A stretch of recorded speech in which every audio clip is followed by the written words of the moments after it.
ಅಷ್ಟೇ ಇದು ಹೋದ ಶನಿವಾರದ ವ್ಲಾಗ್ ಆಗಿರತ್ತೆ. ನಾನು ಅಪ್ಲೋಡ್ ಮಾಡೇ ಇರ್ಲಿಲ್ಲ ಬಿಕಾಸ್ ಮಕ್ಕಳದು ಡ್ರೆಸ್ ವಿಡಿಯೋಸ್ ಎಲ್ಲ ಇತ್ತು, ಅದನ್ನ ಹಾಕ್ತಾ ಇದ್ದೆ. ಸೊ ಇವತ್ತು ಈ ವಿಡಿಯೋನ ಎಡಿಟ್ ಮಾಡಿ ಹಾಕೋಣ ಅಂತ ಅಂದ್ಬಿಟ್ಟು ಹಾಕ್ತಾ ಇದ್ದೀನಿ.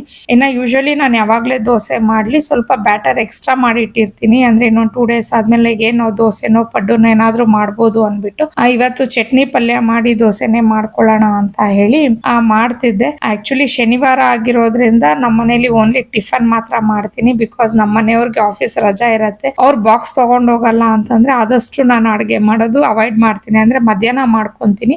ಕೆಲವು ಸತಿ ಬೆಳಿಗ್ಗೆನೆ ಸಾರು ಮಾಡಿ ಇಟ್ಬಿಟ್ಟಿರ್ತೀನಿ, ಮಧ್ಯಾಹ್ನಕ್ಕೆ ಪಲ್ಯ ಏನಾದ್ರೂ ಮಾಡ್ಕೋತೀನಿ ಅಷ್ಟೇನೆ. ಇನ್ನು ಅವತ್ತು ಬೆಂಡೆಕಾಯಿ ತಗೊಂಡ್ ಬಂದಿದ್ರು, ಬೆಂಡೆಕಾಯಿ ಪಲ್ಯ ಮಾಡೋಣ ಅಂತ ಹೇಳಿ.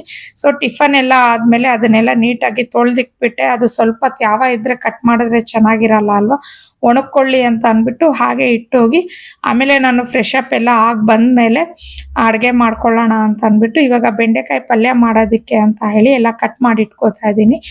ಸಿಂಪಲ್ ಆಗಿರುವಂತ ಒಂದು ರೆಸಿಪಿನ ಮಾಡೋಣ ಅಂತ ಹೇಳಿ. ಬಟ್ ಟೇಸ್ಟ್ ಮಾತ್ರ ತುಂಬಾ ಚೆನ್ನಾಗಿರತ್ತೆ.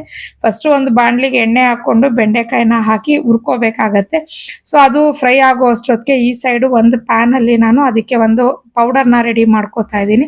ಅದಕ್ಕೆ ಇಲ್ಲಿ ನಾನು 1-2 ಸ್ಪೂನ್ ಅಷ್ಟು ಕಡಲೆಬೇಳೆ, 1 ಸ್ಪೂನ್ ಅಷ್ಟು ಧನಿಯಾ, ಅರ್ಧ ಸ್ಪೂನ್ ಅಷ್ಟು ಜೀರಿಗೆ, ಹಾಗೇನೆ ಖಾರಕ್ಕೆ ಎಷ್ಟು ಬೇಕೋ ಅಷ್ಟು ಒಣಮೆಣಸಿನ್ಕಾಯಿ ಇಷ್ಟನ್ನು ಹಾಕಿ ಫ್ರೈ ಮಾಡ್ಕೊಂಡಾದ್ಮೇಲೆ 1-2 ಸ್ಪೂನ್ ಅಷ್ಟು ಬಿಳಿ ಎಳ್ಳನ್ನ ಹಾಕಿ ಫ್ರೈ ಮಾಡ್ಕೊತಾ ಇದ್ದೀನಿ.